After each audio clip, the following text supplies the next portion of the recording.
Artificial intelligence के नाम से आज लगभग सभी लोग वाकिफ हैं। खासकर चैट जीपीटी जैसी टेक्नोलॉजी ने आज के दौर में एआई को काफी पॉपुलर बना दिया है। लेकिन काफी कम लोग ही ये समझ पाते हैं कि आखिर तकनीकी तौर पर एआई है क्या। इस वीडियो में आज हम आर्टिफिशियल इंटेलिजेंस से जुड़े कुछ खास पहलुओं पर चर्चा करेंगे। सबसे पहले हम समझते हैं कि आखिर ये आर्टिफिशियल इंटेलिजेंस है क्या। देखा जाए तो ह्यूमन माइंड किसी भी टास्क को परफॉर्म करने की क्षमता रखता है।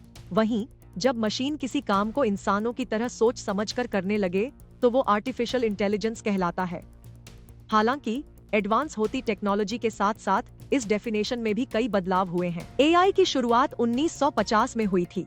इसके जरिए कंप्यूटर सिस्टम तैयार किया जाता है जिसे उन्हीं तर्कों के आधार पर चलाने की कोशिश की जाती है जिस आधार पर मानव मस्तिष्क काम करता है।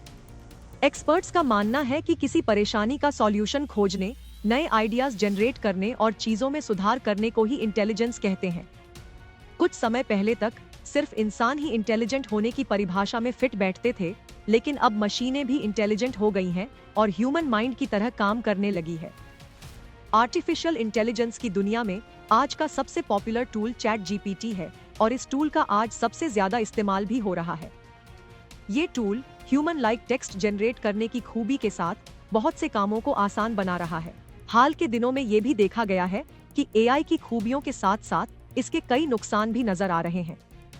एआई का इस्तेमाल तमाम तरह के साइबर फ्रॉड्स और इल्लीगल एक्टिविटीज के लिए भी हो रहा है। हाल के दिनों में एआई से जुड़ा एक ऐसा ही मामला रूस से आया है, जहां शतरंज के एक रोबोट ने एक छोटे बच्चे की उंगली तोड़ दी थी और वो सिर्फ इसलिए हुआ क्योंकि उस 7 साल के बच्चे ने शतरंज में पार्टनर एआई की टर्न के बीच ही अपनी चाल चलनी चाहिए थी। हाल ही में हुए सर्वे में सामने आया कि यूजर्स को आवाज के जरिए ठगने में भी एआई का इस्तेमाल किया जा रहा है। आज एआई टेक्नोलॉजी के इस्तेमाल से बहुत सारे सेक्टर्स की बड़ी परेशानियों का सॉल्यूशन भी ढूंढा जा रहा है।